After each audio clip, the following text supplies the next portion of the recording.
Do you ever just blindly copy and paste what a large language model gives you? Right? I get it. We're all overworked, we're stressed. There's so many things. Your manager is demanding more now that you're using AI. But that can actually be very dangerous, right? Just blindly trusting what a large language model like ChatGPT or Gemini or Copilot or Claude spits out. And one of the biggest reasons, and I think a reason that sometimes AI fails, is because of bias, right? Essentially, large language models are a reflection of the internet. They're a reflection of society. And there's a lot of things wrong. And sometimes these models aren't the absolute truth. Sometimes they're very flawed. So we're going to be talking about that more in depth today, as well as what you can do about it and how to keep an eye for different types of biases, right? I guess that's how it's said, that can show up in your large language models. All right, I'm excited for today's conversation. I hope you are too.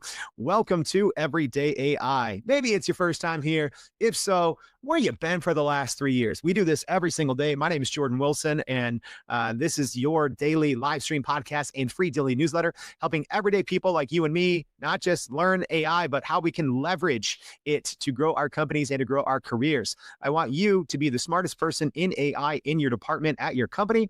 So if that's what you're trying to do, you're going to want to go to our website. That's youreverydayai.com. We're going to be recapping today's conversation, as well as really recapping everything else you need in the world of AI. And we do that every single day in our free daily newsletter. So if you want more insights from today's show, make sure you go sign up.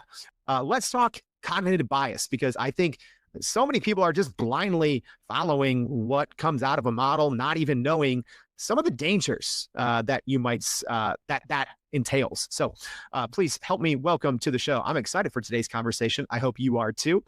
So we have with us Anatoly Shilman, the CEO and co-founder of Cog Bias AI. Thank you so much for joining the Everyday AI show. Thanks, John, for having me. All right. I'm excited for this one. Live stream audience, thanks for tuning in. Big Bogey and Michelle and Marie and Jamie and Vincent and everyone else. If you have questions, get them in now. But let's start at the top, Anatoly. So what is Cog Bias? What is it that you all do? Well, we built a platform that detects and mitigates cognitive bias in communication. What started off as our own internal project to help us ask better questions during customer discovery is now turned into a full platform. We're able to take people's questions for customer discovery, marketing research, NPS scores, assessments, anything, and give them a breakdown of the biases they may be facing within the questions they have. And also, on top of everything else, we rephrase and give them better suggestions on how to do it better. The same now applies for their emails. So if you have that difficult email to write, say, gotta break some bad news, or an angry mail, you know how they say, wait 24 hours to write an email. With our client, you can actually write that email, and our system, based on the actual context you give it, will rewrite it for you in a better way, and also tell you what was problematic about your original email. And we found that a lot of folks, such as salespeople, obviously marketing research, UX, UI, product managers, have been using our product. It's funny. Well, one of the things we've been discovering that people are constantly creating new methods of using it.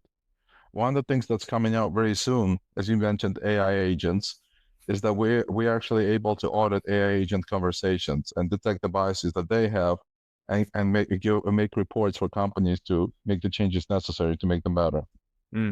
So I want to kind of skip to the end here, and this is kind of how I started off the show, right? Because I think so many people just blindly either copy and paste what comes out of a large language model, or they just inherently trust it as being accurate and factual and bias free. Why is that a mistake? Well, the biggest is because just like AI is like people. It was built by people, just like Google was built by people. Before we had the whole AI explosion and people went on Google, well, it's on Google, it must be true, was a very constant refrain that people gave, and that's just absolutely not correct. And I think one of the things that you'll discover in AI more and more often, people are calling it hallucination. It's really more of a form of BS. There's actually a very popular paper called ChatGPT is BS. And it was written simply from the perspective that, AI is really more like your know-it-all friend. Everybody has one in their circle. They tell you all these incredible things, and Most people are like, well, they know everything. They accept it as fact. But what the AI has to do is they have to answer your question. So even if they can't find the answers, they'll make the answer up. Hmm. Obviously, many lessons in that. Most recently, one of the bigger law firms in America had a scandal where the AI that was being used for them to do casework with actually created precedent cases on its own. So it created a whole universe of the cases that never existed. And it's a consistent theme over and over again. What we end up with is, you know, people are so enthusiastic about this new leap in innovation that they forget that just like anything else, you should have an attitude of trust but verify. Mm. I recently did a TEDx event, and the conversation there was, the future we make and the future that is AI. And what was most interesting about it is the initial when I asked people how many of you are enthusiastic and excited about AI, like the whole room raised their hands. It was very exciting. But as soon as I started talking about some of the things that have been observed, and actually it started asking people individually, like, well, tell me your real thoughts on AI. And it was always a trust but verify attitude. Mm. And I think the issue is a lot of time people think, well, obviously, look, it's made by OpenAI, it's made by Microsoft, it's made by Google. It has to be good.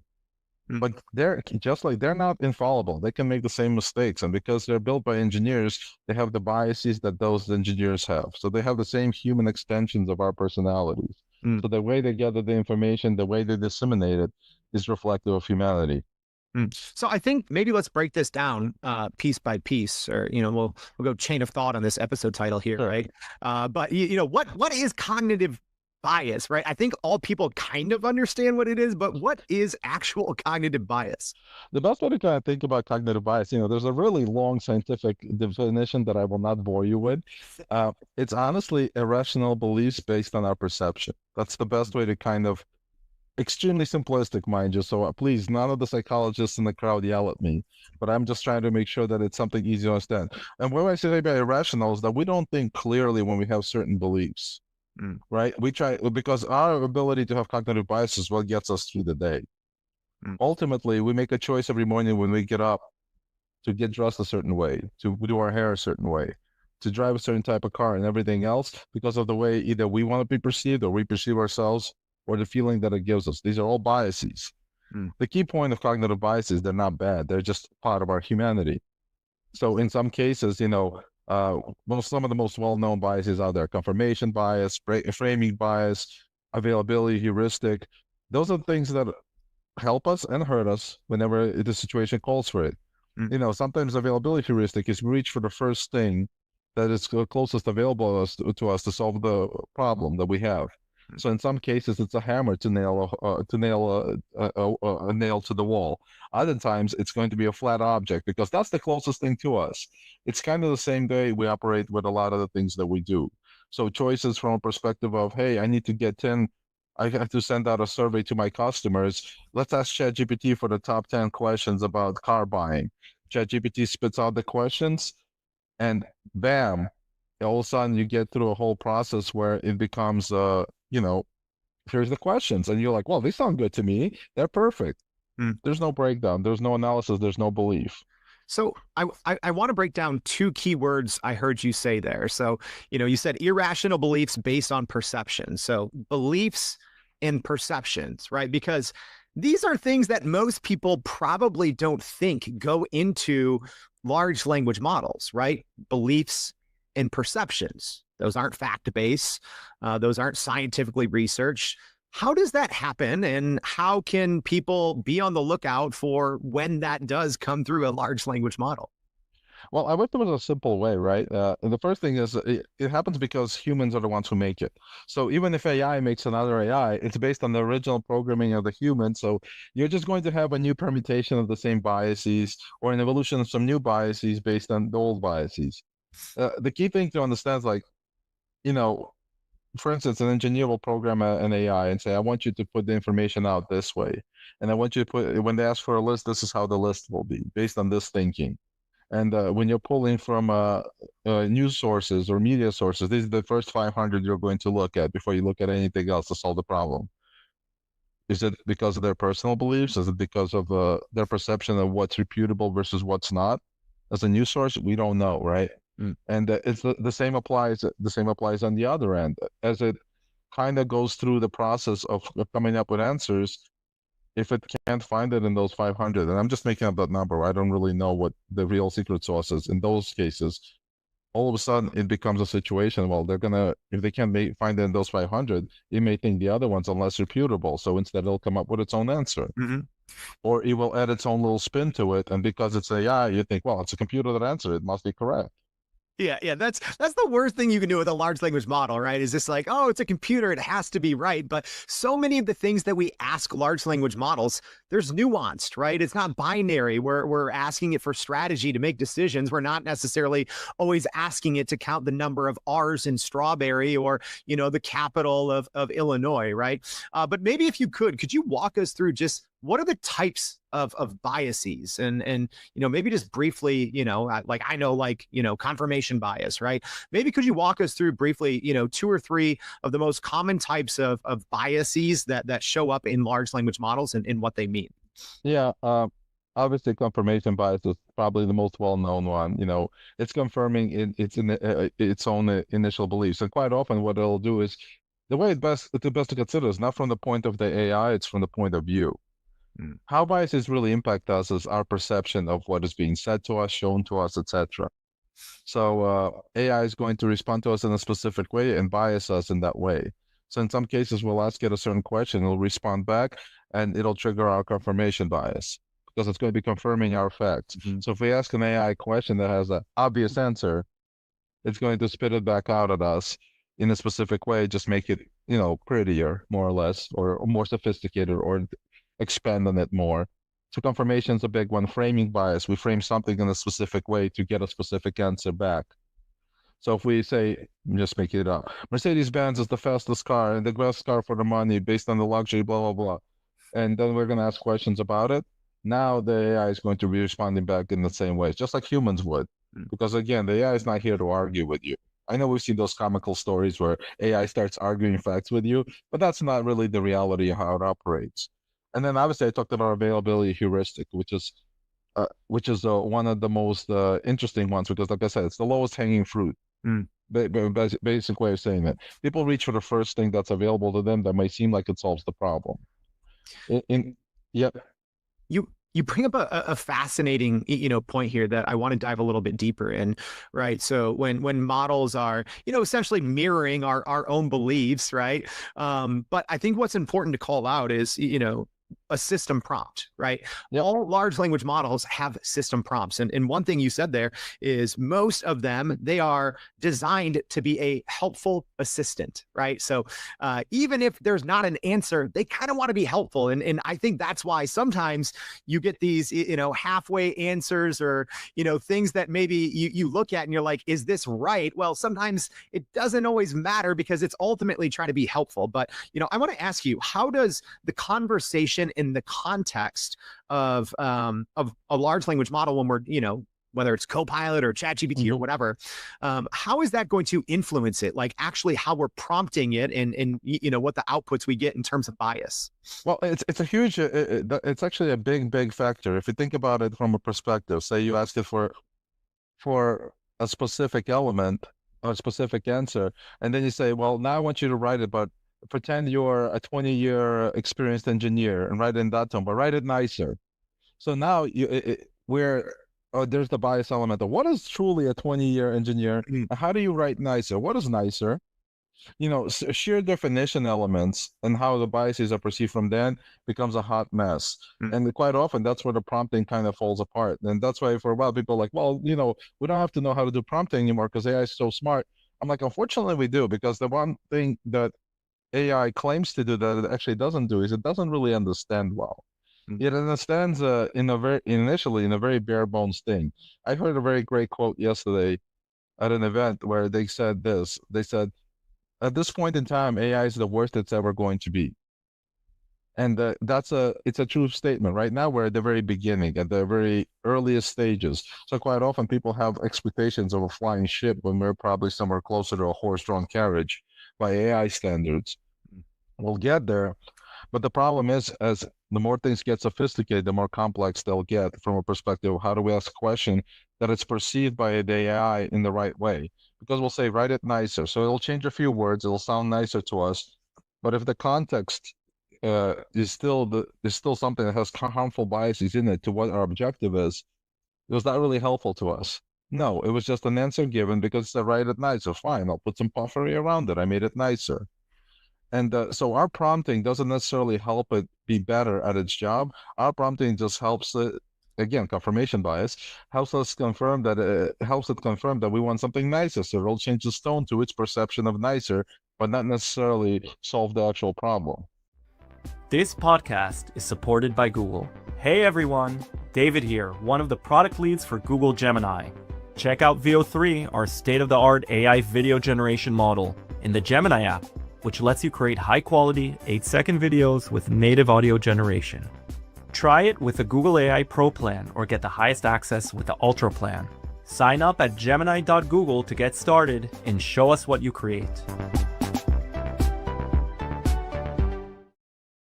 Let's maybe talk about the root of this, right? Because, I kind of reference that, large language models are a reflection of the internet, and that's a reflection of humanity, and right. And that's why there's sometimes stereotypes and biases, to begin with. But walk us through, how are models like actually reflecting these biases in the long run? So maybe can you just walk us through training data and like where do some of the issues in terms of cognitive bias, where do they get inserted into this whole equation when it comes to training data?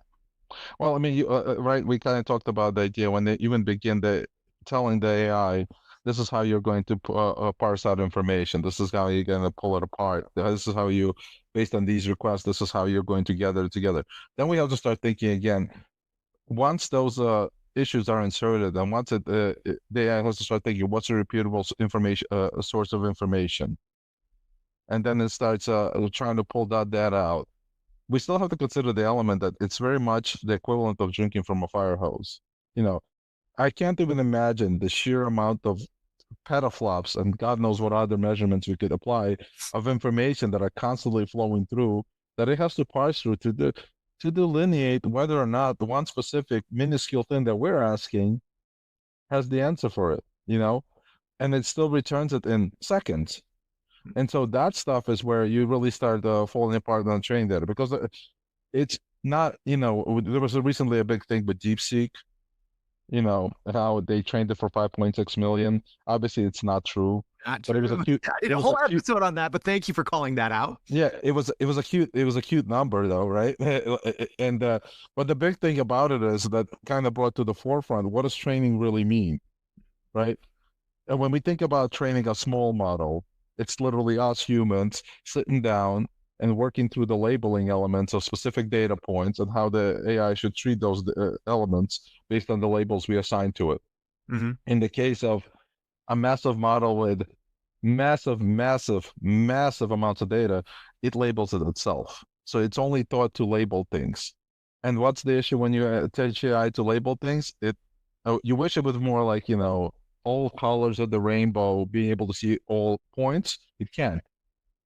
It's much more limited. It doesn't have that neural depth that we have right now. So instead, what it does is, it's more or less if and then rules. A lot of those are applied. And I'm simplifying way too much. That's not really how AI is. But for the basis of understanding, it's really how it kind of perceives information. Does this answer the question? Yes, no, next. Does this answer the information? Yes, no, next. And it goes through that whole routine. And when it gets to a certain point where it was like, well, this partially kind of answers the information. If you extrapolate this and then kind of, smooth it out, which is your BS factor, that's the information. Yeah. So in every hallucination or BS point that AI makes, there's always elements of the truth in it, which makes it so convincing. And that's the biggest thing to consider, like during the training, because when you consider what's the training, they do spend months and months and potentially years training models, but it's not like they're hand labeling stuff. What they're really doing is just overseeing this enormous model trying to label everything. Yeah. And then doing audits and checking again and rechecking and saying like, whoa, that's way wrong, And if it's big enough, they catch it. The problem is sheer amounts of data is just not possible right now to catch everything. Will it ever be? I can't possibly answer. I don't think they can either.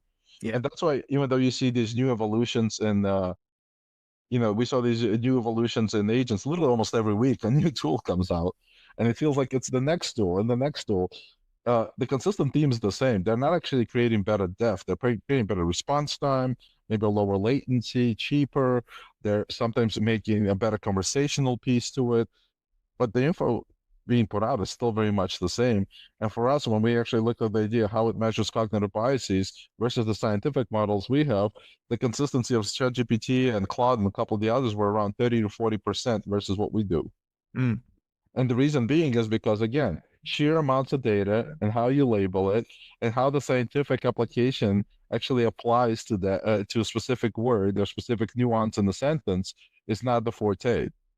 So when you see like where AI is heading, we have the general AIs, and I think you probably might have talked about this already in the past, the explosion of narrow AIs Mm-hmm. that are going to be good in specific elements, and that's going to be their main motif. So a great question here from our audience, and you kind of mentioned about the future of AI, right? Like everything going, agentic or multi agent environments. But obviously now we have these models that think, these models that reason, these models that take their time.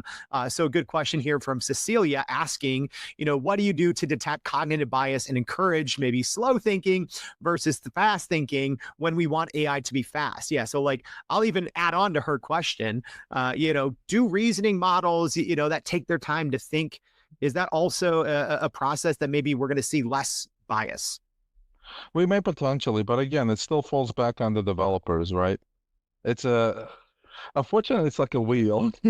As soon as you insert humanity into the wheel, we have our biases. All of us do. That's not a bad thing, like I said.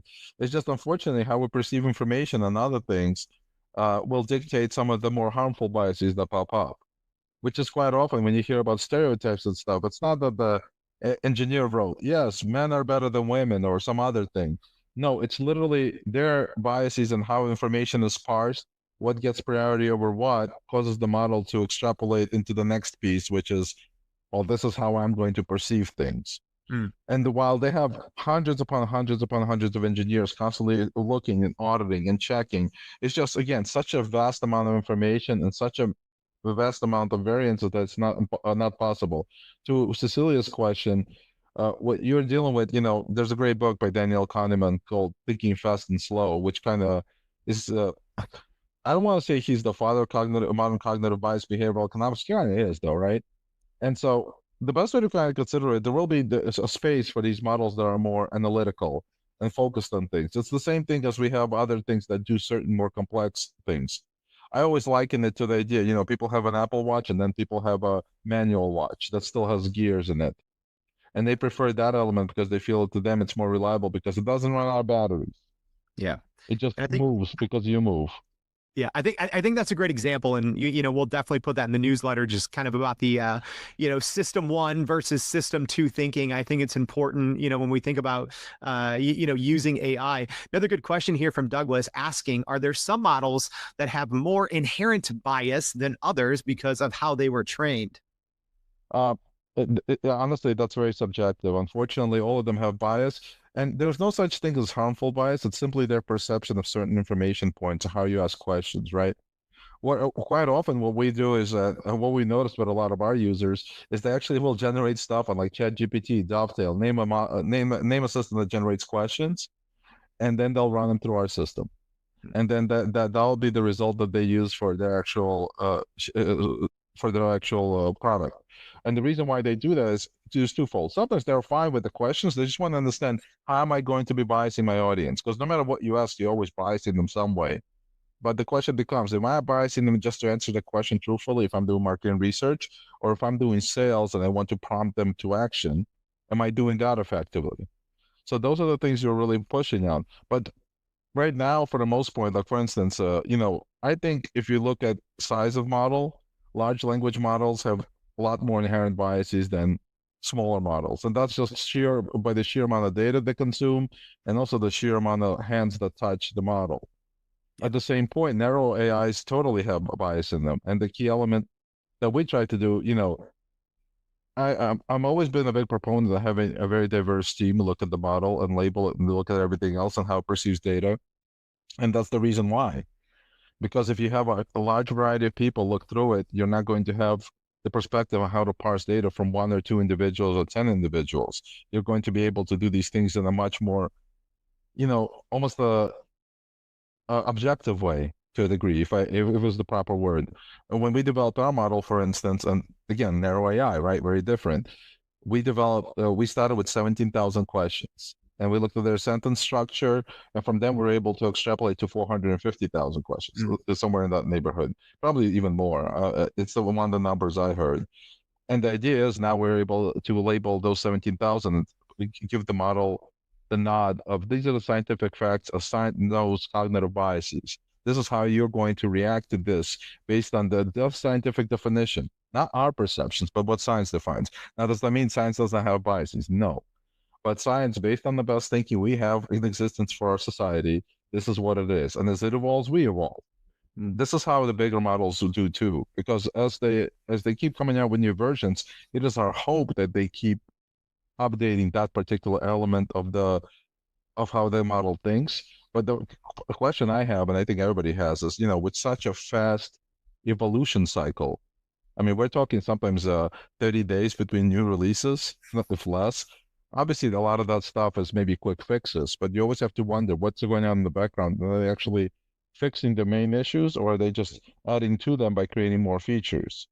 Yeah. And I think sometimes you spend time, circumventing some of those shortcomings, and then new model comes out and it's like, okay, what about all that work that we put in, to build bridges, around, over, or through some of these, inherent problems.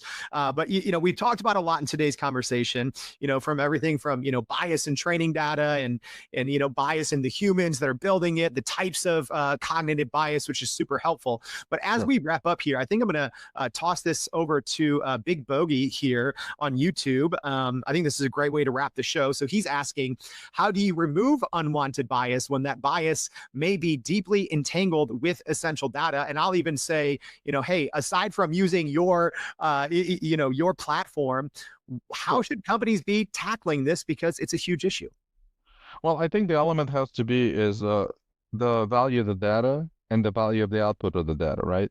Because quite often, if you're looking at specific data where the bias may, for instance, affect a key decision the company is making, getting outside help will be essential. Because, obviously, my platform can help with a lot of the question stuff and the other stuff. But when you're looking at the bigger pieces, like there's consultancies like Percipio out in California, whose entire shtick is to look at cognitive bias and how it impacts decisions. Because the elements that he's talking about, essential data may have cognitive biases deeply entangled in it, but ultimately our perception of that data is what causes the biases that will impact our decision making. The data will bias us in a way, but we have to make the choice of how we receive it. And if we're already aware that we may have a problem with it, that's when we have to seek outside counsel on it and be able to almost bring a pair of eyes to oversee our process and to figure out if we need to have a subjective process or objective process to how we make choices. Because ultimately, again, humans, right? Trust, just like trusting a machine, well, is not a great idea, especially when the data is complex, or maybe to a degree, maybe very, very much human related, and something that an AI could not possibly comprehend the same way. Then it becomes a situation you have to make your best choices. There's a lot of good classes, a lot of good reading, a lot of good curriculum. I've always been a huge proponent of companies doing behavioral science and behavioral economics training for the very reason, not because it can replace, say, tools like mine, but it can enhance people's ability to be able to spot the issue and then seek the solution versus finding out after the fact, oh my God, our sales calls and our sales meetings and the way we extrapolated this data from these sales numbers was completely wrong. The customer didn't really want this. They just felt they had no choice until they found a better solution. So much good advice there. I think, Anatoly, thank you so much for taking time out of your day to join the show.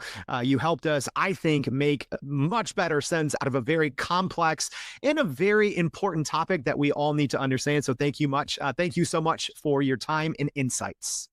Thank you so much for having me. And I really appreciate the podcast. Honestly, enjoy it quite a bit. That's great. Hey, I do too, but it'd be weird if I didn't. So, hey, if you enjoy the podcast too, if you heard something here from, and it's only into like, wait, what was that? Don't worry. We're going to be recapping it all in our free daily newsletter. So if you haven't already, please go to youreverydayai.com, sign up for that free daily newsletter. If this was helpful, tell someone about it. Please subscribe to the channel, leave us a rating, tell your friend, tell your mom, tell your neighbor, tell your mom's friend's neighbor. But more than anything, make sure to join us tomorrow and every day for more Everyday AI. Thanks, y'all. Thanks.